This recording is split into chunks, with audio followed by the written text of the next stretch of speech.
Hello everybody, I'm Maxi. Welcome to a new episode.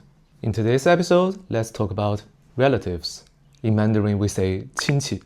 To those who haven't learned much Chinese yet, Chinese has a really developed system to call relatives. Basically, we have a different name to call each of your relatives. We don't just call all our cousins cousins. Because, like I said in another video, the Chinese characters make this language sort of like a language Lego. With all the combinations, you can express complicated things in just 3 syllables.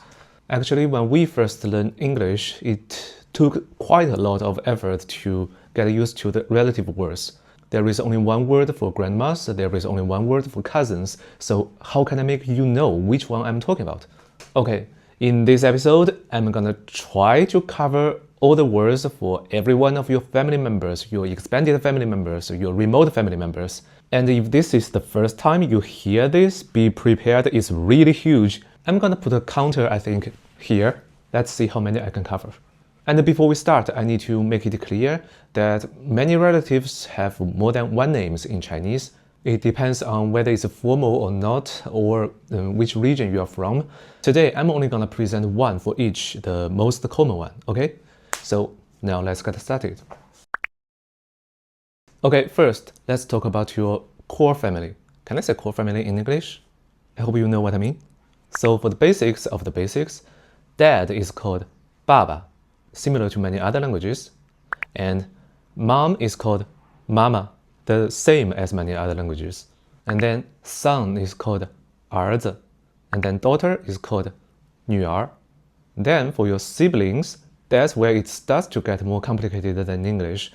Your older brother is called 哥哥, and your younger brother is called 弟弟. Your older sister is called 姐姐, and your younger sister is called 妹妹.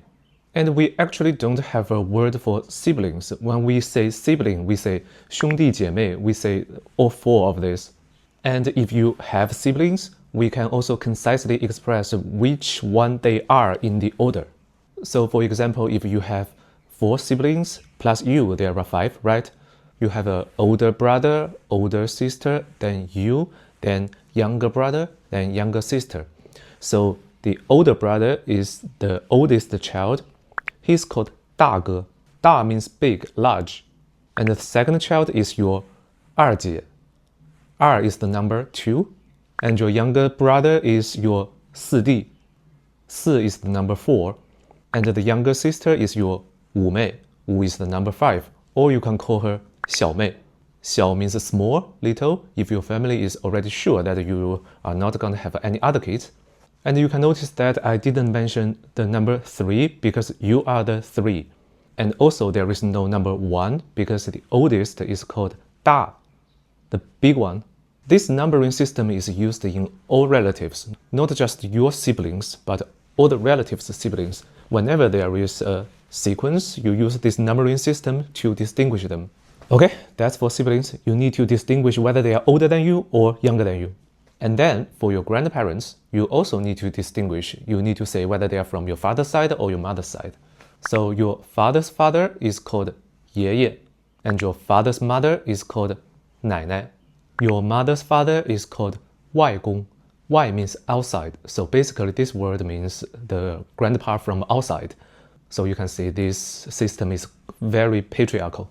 And then your mother's mother is called 外婆, again, 外. And then if you need to call the generation even before them, the father of your father's father is called 太爷爷. So you just add the character 太 before that grandpa. 太 can mean very or the extreme. And we use it to mean the great of the great-grandparent. So the same, the mother of your father's father is called 太奶奶. And the parents of your father's mother, 太外公, 太外婆. Again, it's just adding 太 before the grandparents. And then on your mother's side, again, 太外公, 太外婆. And if you need to call the generation even before that, you can use 2 太s. So there are things like 太太爷爷, 太太外公. And technically, you can go infinite 太太太太太太太太太. But people usually don't say that, except when they want to sound funny. And usually they are not alive in the same time as you. So if I need to refer to one of them, I usually just say things like the father of my 太爷爷. Okay, those are for the generations above. And then for the generations after you, when you call grandsons and granddaughters, you need to distinguish whether they are from your son's side or your daughter's side. So the son of your son is called 孙子, and the daughter of your son is called 孙女, and the son of your daughter is called 外孙. Again, you see the character Y, it means outside. So again, this means your daughters are marrying into outside families. That's why your daughter's son is called 外孙. And the daughter of your daughter is called 外孙女. And then if you need to refer to the generations even after them, it's similar to the great-grandparents. The sons of your son's son are called 重孙. You see, for the younger generations, we use the character 重. It can mean layer or repeat. And the sons of your son's son are called 重孙. The daughters of your son's son are called 重孙女. And then the sons of your son's daughter or the sons of all your daughter's kids are called 重外孙.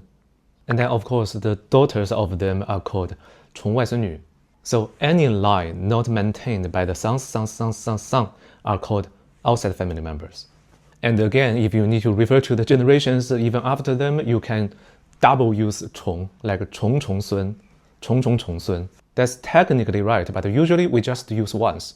The common way now is to say things like 18代孙. This means 18 generation grandson. You count the generation starting from your kids. So you don't say 1, 2, 3. This formula usually starts from 4. That's the kids of your great-grandkids. Okay, those are your core family. Are you still following me? Now let's talk about your siblings' families. When calling your siblings' kids, you also need to distinguish whether they are from your brother's side or your sister's side. We don't just call all of them nephews and niece. So, the son of your brother is called 侄子, and the daughter of your brother is called 侄女. And then the son of your sister is called 外甥. Again, you see the character Y to mean outside. And the daughter of your sister is called 外甥女. And then if you need to refer to the generation after them, it's a developed version of how you would call your own grandkids. So the son of your brother's son is called 侄孙. And then the daughter of your brother's son is called 侄孙女. And then all the sons of your brother's daughters or all the sons of your sister's kids are called 外甥孙. Likewise, all the daughters of the same settings are called 外甥孙女. And then if you need to refer to the generations after them, it's the same formula as how you would call your own great-grandkids. You add a 重 before them, so there are things like 重侄孙. Okay, now let's learn our uncles and aunties. At this level, you need to distinguish whether they are from your father's side or your mother's side, and also whether they are older or younger. So, your father's older brother is called 伯伯, and your father's younger brother is called 叔叔. Your father's sisters are simpler, they are all called 姑姑. And then your mother's side is simpler, you don't need to distinguish their age. All your mother's brothers are called 舅舅. All your mother's sisters are called 姨妈. Notice that 姨妈 is the only one that's not using the same character twice. Nowadays, you can also hear some people say 姨爷, but that is deliberately trying to be cute. It's not the normal way to call this. The normal way is 姨妈. Okay, these are for your uncles and aunties, and if there are a lot of them and you need to distinguish the number, it goes by the same formula we introduced before. So there are things like 大伯, 三叔, 四姑, 五姨, 小舅. Okay, then what about your uncles and aunties' kids? What about your cousins? This part is actually not very hard because they are treated as a second layer siblings to you.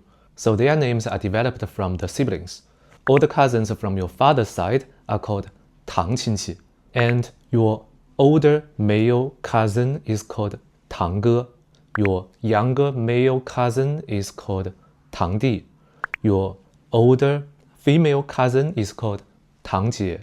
Your younger female cousin is called 堂妹. So see, they are treated as a second layer of siblings. And then all the cousins on your mother's side are called 表亲戚. Your older male cousin on your mother's side is called 表哥. Your younger male cousin on your mother's side is called 表弟.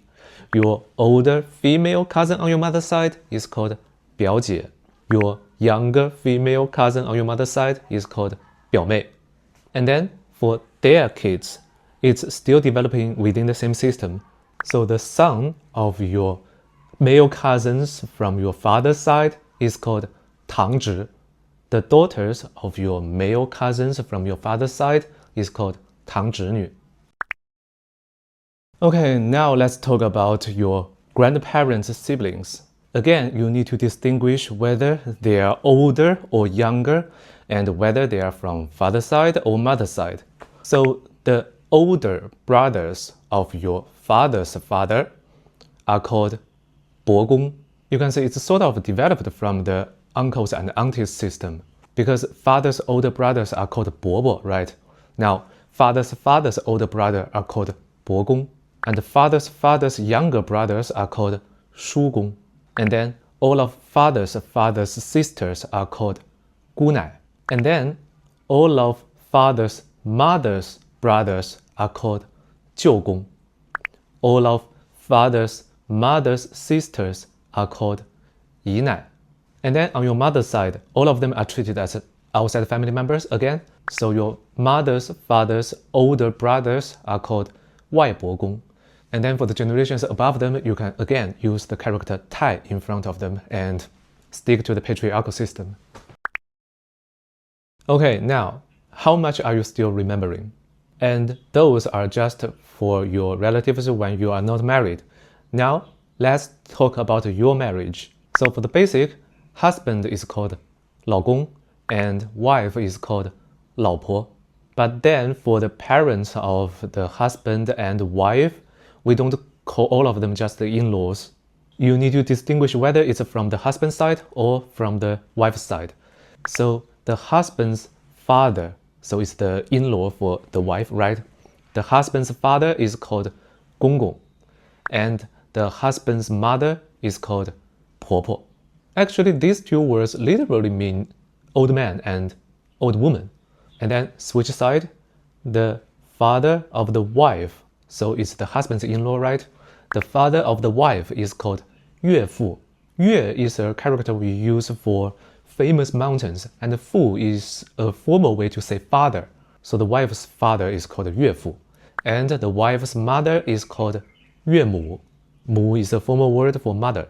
So here is very interesting.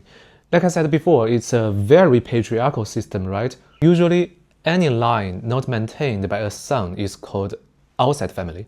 So basically, the son's line is the revered one, the others are not. But here you can see the wife's parents are sort of revered, but the husband's parents are basically just called old man and old woman. I don't know why this is, but it just is like this. So these are your marriage.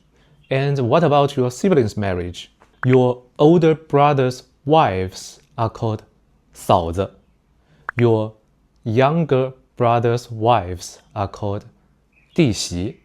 Your older sister's husbands are called 姐夫. It literally means your older sister's husband. And your younger sister's husbands are called 妹夫, literally meaning younger sister's husband. And then your kids' marriage. Your son's wives are called 儿媳妇. Your daughter's husbands are called 女婿. Your son's wives are called 孙媳妇. Your son's daughter's husbands are called 孙女婿. And then at the same generation, all the wives that are from a family not maintained by a son is called 外孙媳妇. All the husbands are called 外孙女婿. So that's the marriage of kids and grandkids. And then what about marriages of your uncles and aunties? Your father's older brother's wives are called 伯妈. All your father's younger brother's wives are called 婶婶. This is a special one. It's not called 叔妈 or something. It's called 婶婶. All your father's sister's husbands are called 姑父. All your mother's brother's wives are called 舅妈. All your mother's sister's husbands are called 姨父. Okay, I think I have covered all of them. Let's see how many of them are there. I don't know this yet before I edit. So that's the super developed relative systems we have. I mean, it is complicated, but if you recognize the characters, usually the information is literal in the words most of the time. Anyway, that's it. Hope everyone enjoyed it, and hope this can help you if you are marrying into a Chinese family or something. And if you have discovered that I missed any relative, please comment down below and ask me. Okay, thank everybody for watching. If you like this, if you like what I do, leave a like, subscribe, hype the video, share, or join my membership program to support me financially. The join button is under here if you have subscribed, or it's on my channel page. And you can see some extra content in that program. Again, thank you for watching this far. I hope to see you in the next video. Bye bye.